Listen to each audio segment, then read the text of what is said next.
उत्तिष्ठ भारत। आप सभी का स्वागत है आपके अपने channel TM Wikipedia and jobs team पे। 17वीं बीपीएससी के रिगार्डिंग हम लोग की तैयारी जारी है और गांधी जी पढ़ रहे हैं हम लोग। गांधी जी की जीवन में जो भी घटनाएं हुई हैं उसको क्रोनोलॉजिकल ऑर्डर में हम लोग देख रहे हैं। आज का जो हम लोग का पहला टॉपिक है वो है साइमन कमीशन। भारत में आता है 1927 में, चूँकि 1919 में मॉन्टेस्क्यू चेम्सफोर्ड अधिनियम आता है और उसकी कार्रवाइयों को आगे जारी रखने के लिए साइमन कमीशन आता है यहाँ पे जांच के लिए। तो 1919 की जो अधिनियम थी, भारत शासन अधिनियम, उसकी समीक्षा के लिए ये सर जॉन सोर की अध्यक्षता में जॉन साइमन की अध्यक्षता में, मैंने अभी नाम लिया था जॉन सोर, वो जब हम लोग गवर्नर जनरल पढ़ेंगे तो उसमें नाम उनका आएगा। जॉन साइमन की अध्यक्षता में साइमन कमीशन इंडिया आता है और इसके विरोध के बहुत वजह थे, क्योंकि इसमें कोई भी इंडियन व्यक्ति नहीं था जो इसकी सदस्यता में शामिल हो। तो पहला, no Indian in the commission. Commission में कोई भी इंडियन नहीं था, इस कारण से इसका बहिष्कार होता है। जैसे जब इंडियन कॉन्स्टिट्यूशन बनने की प्रक्रिया शुरू हुई तो ड्राफ्टिंग कमेटी में भारत के सभी हिस्सों से व्यक्ति आ रहे थे चुन करके, और वहाँ की जो जनता थी उनको लीड कर रहे थे, रिप्रेजेंट कर रहे थे, ताकि सभी लोगों की समस्याओं को यहाँ पे रखा जा सके और उनके अकॉर्डिंग लॉ का फॉर्मेशन हो। तभी तो हम लोग का संविधान, भारतीय संविधान इतना बड़ा हुआ। दुनिया का सबसे बड़ा लिखित संविधान है भारत का। इतने सारे आर्टिकल्स, इतने सारे शेड्यूल्ड, इतने सारे पार्ट्स। अब यहाँ पे साइमन कमीशन की बात करें तो इसमें कोई भारतीय था नहीं, तो लोगों को क्या समस्याएं हैं, इस बात को कैसे ब्रिटिश गवर्नमेंट जानेगी। जैसे कोई आप में से कोई डीएसपी बनेगा, कोई एसडीएम बनेगा, जो बच्चे यूपीएससी की तैयारी कर रहे हैं वे आईएएस बनेंगे, आईपीएस बनेंगे, तो वहाँ प्रेफरेंस दी जाती है वैसे बच्चों को जो बच्चे ज़मीनी स्तर पे समाज से जुड़े होते हैं और वे बच्चे उस ज़मीनी स्तर का इस्तेमाल करते हुए समाज में अच्छी सुधार लाते हैं। जैसे एक मूवी अभी आप लोग देखे होंगे, ट्वेल्थ फेल। अभी आईफा का जो अवार्ड मिला है उसमें विकास दिव्य कीर्ति सर को भी अवार्ड दिया गया है। ट्वेल्थ फेल को बहुत अच्छा रिस्पॉन्स दिया गया है मूवी के लिए। तो सोचिए कि कितनी अच्छी बात है कि हमारे समाज में ऐसी भी फिल्में बन रही हैं।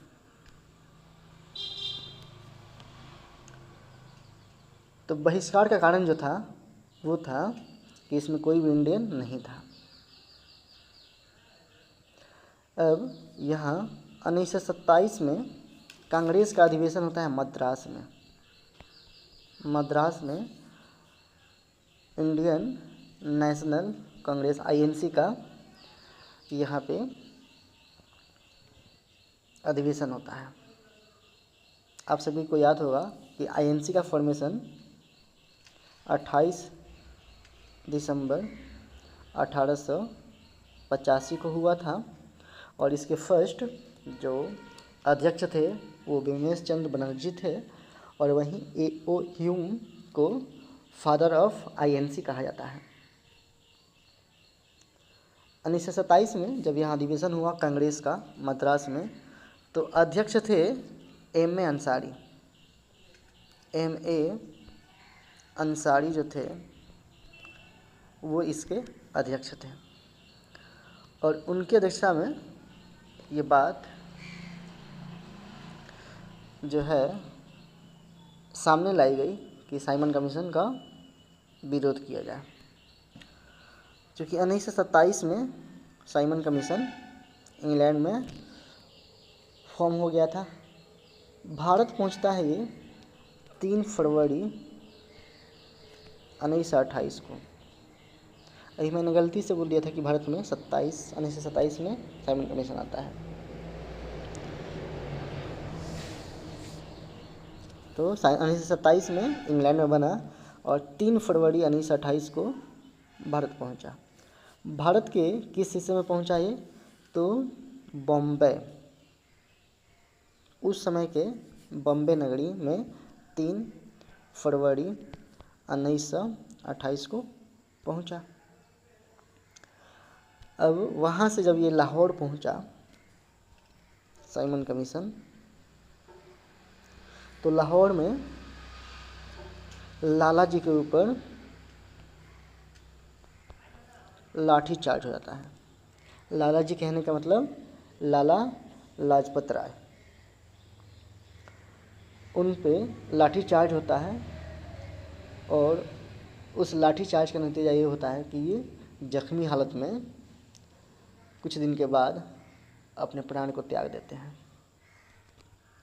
जब इन पर लाठी चार्ज होता है तो ये कहते हैं, मेरे ऊपर लाठियों से किया एक एक वार अंग्रेज़ों, तुम्हारे शासन का आखिरी कील साबित होगी। तो यहाँ पे ये स्टेटमेंट याद रखना आप लोगों को कि मेरे ऊपर जो प्रहार किया गया है लाठी से, अब इसमें एक ऐसी बात है जो हिडन है, वो है कि जैसे किसी व्यक्ति की मृत्युशैया होती है तो उसको बांधने के लिए, उसको स्ट्रक्चर्ड रूम में रहने के लिए जिस वस्तु का इस्तेमाल किया जाता है, तो हम लोग तो गाँव में पंचाठी जब बनाते हैं तो उसको रस्सी से बांधते हैं। रस्सी जो होता है मूंज का होता है। अब यहाँ पे क्रिश्चियन जो समाज होता है या और भी समाज होता है, वहाँ उन लोग को ले जाने के लिए काठ का ताबूत होता है। तो ताबूत जो बनता है वो लकड़ी से बनता है, लकड़ी में कील लगा करके, कांटी लगा करके। इसलिए ये जो कील है वही कील है कि अंग्रेजी शासन की आखिरी कील साबित होगी। 1928 से 29 की बात करें तो 1928 से 1929 की बात करें तो कमीशन 2 बार भारत में आया। ये 2 टाइम्स इंडिया में आया। फाइनली 1930 में इसने अपना रिपोर्ट सबमिट किया। लंदन में जब गोलमेज सम्मेलन हो रहा था तो उसके पहले इसने अपना जो है रिपोर्ट सबमिट कर दिया। क्या क्या इसमें प्रमुख बातें थी, क्या क्या सिफारिशें की गई थी साइमन के द्वारा? तो प्रांतों में जो दोहरी प्रथा थी, डुअल गवर्नमेंट जो था, उसको समाप्त कर दिया जाए।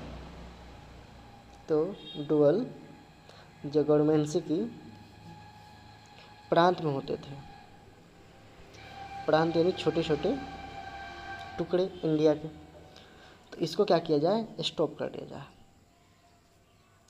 फिर केंद्रीय शासन में किसी प्रकार का परिवर्तन न किया जाए। जो सेंट्रल पावर है उसमें अभी कोई भी मॉडिफिकेशन की आवश्यकता नहीं है।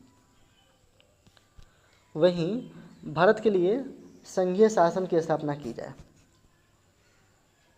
तो संघीय शासन मतलब कि जैसे भारत क्या है, राज्यों का संघ है, वैसी व्यवस्था की जाए और उच्च न्यायालय को भारत के अधीन किया जाए। यहाँ पे सुप्रीम कोर्ट जो है, हाई कोर्ट जो है, ये सभी किसके यहाँ पे काम कर रहे हैं, इंडिया के। इसमें जो भी अल्पसंख्यक समुदाय हैं उनके लिए विशेष शक्तियाँ दी जाएं, यानी जब इलेक्शंस हों तो उसमें इन लोगों को विशेष शक्ति दी जाए। विशेष शक्ति कहने का मतलब इनकी संख्या में वृद्धि होनी पड़ेगी और ये जब बात होगी तो भारतीय परिषद की जब स्थापना होगी, भारतीय परिषद की स्थापना होगी तो बृहत स्तर पे होगी। फिर ये बात कि उस समय बर्मा हुआ करता था, म्यांमार आज जिसके नाम को हम जानते हैं, तो उस समय ये बर्मा होता था। तो बर्मा को ब्रिटिश भारत से अलग किया जाए। अब जो बर्मा है इसको सेपरेट कर दिया जाए ब्रिटिश इंडिया से। वहीं अखिल भारतीय संघ के विचारों को न माना जाए। जो अखिल भारतीय संघ थी उसकी जो भी विचार थे भारत के प्रति उसको नहीं माना जाए, एकोमोडेट नहीं किया जाए, कंसीडर उनकी बातों को नहीं किया जाए। और हर 10 साल पे क्या हो, भारत में संवैधानिक प्रगति की जांच को समाप्त कर दिया जाए। तो संवैधानिक जो जैसे कि 1919 में मॉन्टेस्क्यू चेम्सफोर्ड अधिनियम आया था, उसके 10 साल बाद आने वाला था क्या, साइमन कमीशन। लेकिन पहले ही आ गया वो जांच करने है, ताकि रिपोर्ट प्रस्तुत करे और उस पर एक्शन लिया जाए। तो ये 10 साल की जो अवधि थी उसको ख़त्म कर दिया जाए और ऐसा नवीन लचीला संविधान बनाया जाए जो स्वतः विकसित होता रहे। तो संविधान ऐसा हो जो लचीला हो, वो समय के साथ परिवर्तित होता रहे। तभी तो हम लोग देखते हैं अपने संविधान में कि कॉन्स्टिट्यूशनल अमेंडमेंट होता है, संविधान संशोधन होते हैं और उसमें नई नई बातें जुड़ती जाती हैं, नए नए अधिनियम, नए नए कानून बनते जाते हैं। तो ये सभी बातें उस समय से ही कंसिडर की जा रही थी। तभी 1935 का जो भारत शासन अधिनियम एक्ट आएगा उसमें ये सभी बातें समाहित रहेंगी। फिर आता है नेहरू रिपोर्ट। नेहरू रिपोर्ट आता है 1928 में। साइमन कमीशन की नियुक्ति के विशेष विरोध में दिल्ली में एक सम्मेलन होता है 12 फरवरी को। 12 फरवरी 1928 को ये सम्मेलन होता है और इसमें जो देशी रियासतें थी, संगठन थे, उसके 19 संगठनों ने इसमें शामिल होकर के इस विरोध का हिस्सा हुए। अब इस समय जो व्यक्ति होते हैं बर्कन हेड वो भारत सचिव होते हैं, भारत सचिव होते हैं। जैसे उस समय ऐसी व्यवस्था थी कि एक वायसराय होंगे और एक भारत सचिव होंगे। हम लोग जो नाम सुनते हैं कंबाइंड फॉर्म में, जैसे कि मार्लेमेंटो, मॉन्टेस्क्यू चेम्सफोर्ड, तो इसमें 2 नाम का कंबाइंड रूप है, जैसे मार्ले मिंटो। तो मार्ले उस समय के वायसराय होंगे, मिंटो सचिव होंगे, ऐसे करके एक उनमें से सचिव होगा, एक उनमें से वायसराय होगा। तो वर्कन हेड इस समय भारत सचिव होते हैं और उन्होंने राष्ट्र नेतृत्व को एक ऐसा संविधान बनाने की चुनौती दी जिससे सभी स्वीकार करें। तो इनके ही विचार पे भारत को एक ऐसा संविधान बनाने का प्रस्ताव मिला जिसमें पूरे भारतीय लोग उसको मानने के लिए तैयार हों। फिर आता है 1927 में मद्रास अधिवेशन वाला बात उभर करके, कि जब 1927 में मद्रास में अधिवेशन हुआ कांग्रेस का, आईएनसी का, तो इसमें तय होता है कि अन्य राजनीतिक दलों की संविधान का मसौदा बनाने की जिम्मेदारी रहेगी। तो जो राजनीतिक दल थे यहाँ पे, उनको ऐसा मसौदा बनाना था। 19 मई 1928 को डॉक्टर अंसारी की अध्यक्षता में बम्बई में एक सम्मेलन होता है फिर से। तो अब कहाँ पहुँच गए सम्मेलन करने ये लोग? बम्बई। और डॉक्टर अंसारी इस समय इसके अध्यक्ष होते हैं। कब की बात है? 19 मई 1928 की बात है। और मोतीलाल नेहरू की अध्यक्षता में एक समिति गठित की जाती है जिसे संविधान का मसौदा तैयार करने का कार्य सौंपा जाता है। तो यहाँ पे इस अधिवेशन में, इस सम्मेलन में मोतीलाल नेहरू को संविधान का मसौदा तैयार करने का जिम्मा मिलता है। ये हैं कौन? तो पंडित जवाहरलाल नेहरू के पिताजी हैं। और नेहरू समिति ने 28 अगस्त 1928 को अपनी रिपोर्ट प्रस्तुत की। इसे लखनऊ में आयोजित सभा में स्वीकार किया गया। तो ये क्या था? नेहरू रिपोर्ट, जिसको लखनऊ में एक्सेप्ट कर लिया गया। इसमें क्या बातें थी, उन बातों पे हम लोग ध्यान देंगे। जैसे देश की नए संविधान का जो फॉर्मेशन होगा वो स्वतंत्र उपनिवेश पर आधारित होने की मान्यता हो उसमें, यानी देश क्या हो? देश अपना स्वतंत्र हो और फिर यहाँ पे संविधान की मान्यता हो। हम लोग अपने विवेक से व्यवसाय तथा धर्म की स्वतंत्रता में समाहित हो, यानी हमारी जो स्वतंत्रता हो वो विवेकपूर्ण हो। हम लोग व्यवसायी बन सकें, पैसे का उपार्जन कर सकें, तथा धर्म मानने की स्वतंत्रता हो। फिर ये भी बात था कि भारत को डोमिनियन स्टेट का दर्जा दिया जाए। यहाँ डोमिनियन स्टेट की दर्जे की बात की जा रही है, यानी हम लोग अभी पूर्णतः स्वतंत्रता की बात नहीं कर रहे हैं। डोमिनियन स्टेट अब रहिए, कोई दिक्कत नहीं है, लेकिन हम लोग अपना सरकार खुद चलाएं। हाँ, आप जो ब्रिटिश गवर्नमेंट है वो सर्वसर्वा रहेगी, बट हम लोग अपना गवर्नमेंट चलाएं, ऐसा। आगे जाके हम लोग देखेंगे कि कैसे लाहौर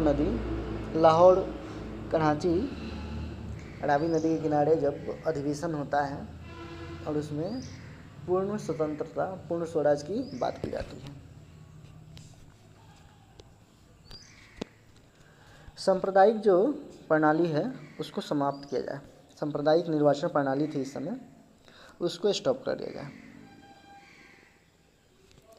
सांप्रदायिक निर्वाचन प्रणाली में क्या था कि सब लोग अपने अपने कास्ट को वोट करेंगे, इसको बोलते हैं सांप्रदायिक निर्वाचन प्रणाली, उसको समाप्त किया जाए। दूसरी बात कि संयुक्त निर्वाचन प्रणाली अपनाई जाए। अब एक ही चुनाव प्रणाली हो, निर्वाचन प्रणाली हो। जैसे अभी करेंट अफेयर में आप लोग ध्यान दिए होंगे, रामनाथ कोविंद की अध्यक्षता में एक समिति गठित की गई थी, उसमें बहुत सारे मेंबर्स थे और उन्होंने रिपोर्ट प्रस्तुत की। बात की गई उसमें एक देश एक वोट की, एक वोट या एक चुनाव, एक चुनाव। तो एक देश एक चुनाव यानी पूरे इंडिया में एक ही बार इलेक्शन हो जाए तो बहुत अच्छी बात है, ताकि हम लोग की जो मशीनरी है, जो संसाधन है, वो उसका सही इस्तेमाल कर सकें हम लोग। 5 वर्ष में हमेशा कहीं न कहीं चुनाव होते ही रहता है, तो उससे हमारी मशीनरी जो है उसमें उलझी हुई रहती है, कोई विकास का काम ज़्यादा नहीं हो पाता है। अगर एक ही बार सारा देश में चुनाव हो जाए तो संसाधन आसानी से इस्तेमाल किया जा सकता है विकास के कार्यों में। फिर आगे हम लोग देखते हैं इसमें कि भारत में उच्चतम न्यायालय की स्थापना हो, यानी सुप्रीम कोर्ट जो है उसका फॉर्मेशन हो, सुप्रीम कोर्ट SC। और संघ लोक सेवा आयोग की स्थापना हो, यहाँ पे UPSC जैसी संस्थाओं की भी स्थापना हो। भाषाई आधार पर प्रांतों का गठन हो, जैसे जो लोग हिंदी बोलते हैं उनको एक प्रांत में रखा जाए, जो यहाँ बंगाली बोलते हैं उनको एक प्रांत में रखा जाए, वहीं जो मलयालम बोलते हैं उनको एक प्रांत में रखा जाए। इडबडगा लमडगा जी मुडगा अकटबा, तो ऐसी भाषा का जो इस्तेमाल करते हैं उनको एक अलग प्रांत में रखा जाए। भारत में धर्मनिरपेक्ष राज्य होना चाहिए, क्योंकि यहाँ पे अल्पसंख्यकों को धार्मिक एवं सांस्कृतिक हितों का पूर्ण संरक्षण होगा। जो अल्पसंख्यक हैं तो ऐसा उनको महसूस नहीं हो कि उनके धर्म को प्रश्रय नहीं दिया जा रहा है। अब जब भारत धर्मनिरपेक्ष देश होगा, धर्म निरपेक्ष की बात की जाए तो सभी धर्म इक्वल होंगे, और राज्य कहने का मतलब देश का कोई अपना धर्म नहीं होगा। केंद्र एवं प्रांत में संघीय आधार पर शक्ति विभाजन हो, तो जैसे हम लोग स्टेट और सेंटर की बात करते हैं, जिसमें बहुत सारे सब्जेक्ट आप लोग देखते होंगे, तो वैसे इनकी शक्ति का विभाजन हो। युवा जो है वो युवा एडल्ट फ्रेंचाइज में, यूनिवर्सल एडल्ट फ्रेंचाइज में आए, यानी सार्वभौम मताधिकार की व्यवस्था हो यहाँ पे। अब देखेंगे आगे हम लोग दांडी मार्च। दांडी मार्च देखेंगे। दांडी मार्च को एक और नाम से जानते हैं, नमक सत्याग्रह। नमक सत्याग्रह दिसंबर 1929 की बात है। दिसंबर 1929 की बात है। कांग्रेस के लाहौर अधिवेशन में पूर्ण स्वराज की बात की जाती है, और ये कितने दिसंबर की बात है? 31 दिसंबर 1929 की बात है, जब लाहौर अधिवेशन होता है कांग्रेस का, और ये नदी होती है रावी नदी। रावी नदी के तट पे लाहौर, कराची हम लोग याद रखेंगे, कराची, लाहौर, यहाँ पे झंडा फहराया जाता है और कहा जाता है कि हम लोग आने वाले 26 जनवरी यानी 30 को, जो आने वाला 26 जनवरी 1930 होगा, उस दिन हम लोग अपने आप को पूर्ण स्वतंत्र मान लेंगे और उस दिन से हम लोग स्वतंत्रता दिवस प्रत्येक साल मनाने की व्यवस्था करेंगे। गांधी जी यहाँ कहते हैं कि शैतान ब्रिटिश शासन, यानी ब्रिटिश शासन जो है शैतान है, और हम लोग जो सह रहे हैं उनकी दास्तां, तो हम लोग भी अपराधी हैं। यानी ईश्वर तथा मानव के विरुद्ध अपराध है क्या? तो ऐसी व्यवस्था। और इसके साथ ही गांधी जी ने यहाँ से बोला कि अब मैं खड़ा करूँगा अपने समर्थकों को और नमक आंदोलन करूँगा। तो 12 मार्च 1930 की बात है, जब साबरमती आश्रम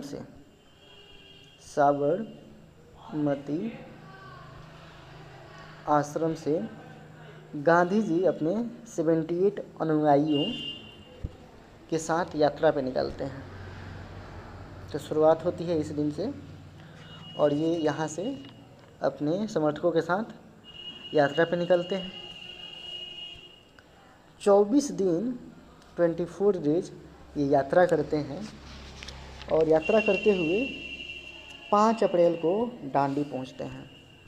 5 अप्रैल 1930 को डांडी पहुँचते हैं।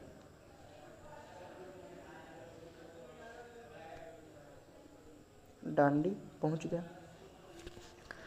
अब जब डांडी पहुँचते हैं तो उस दिन दोपहर के आफ्टरनून का समय हो चुका होता है। फिर ये अपना जो है वहीं पे स्टॉपेज करते हैं कि आज हम लोग यहीं पे विश्राम करेंगे। कल सुबह में हम लोग डांडी का जो वो तटीय इलाका है वहाँ पहुँच करके नमक सत्याग्रह को तोड़ेंगे। फिर 6 अप्रैल 1930 की सुबह की बेला में, अर्ली मॉर्निंग की जो टाइम होती है, उसमें ये नमक का कानून तोड़ते हैं।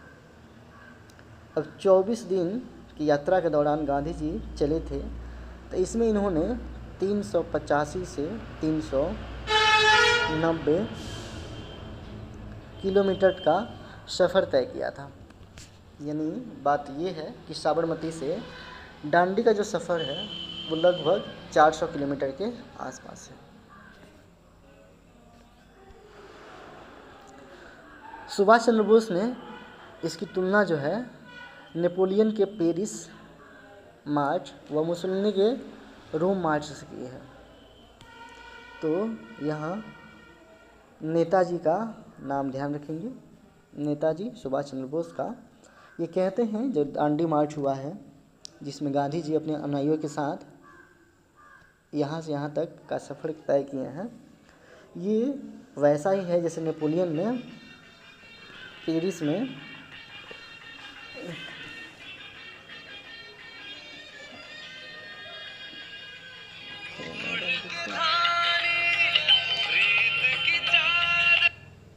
हेलो और ये जो नेपोलियन थे, नेपोलियन बोनापार्ट, उन्होंने फ्रांस में पेरिस मार्च किया था।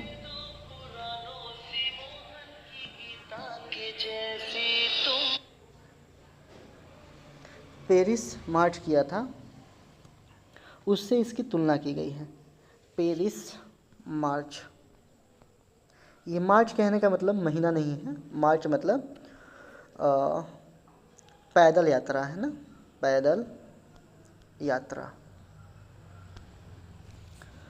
वैसे ही मुसोलिनी जो था उसने रोम में रोम मार्च की थी। रोम मार्च नाम याद रखेंगे, मुसोलिनी। जब वर्ल्ड हिस्ट्री हम लोग पढ़ेंगे तो वहाँ ये सभी बातें दिखेंगे। फिर धरसना में नमक सत्याग्रह का नेतृत्व सरोजिनी नायडू ने किया था। धरसना एक जगह है, धरसना, यहाँ पे सरोजिनी नायडू ने किया था। और वहीं इनके साथ में थे इमाम साहब,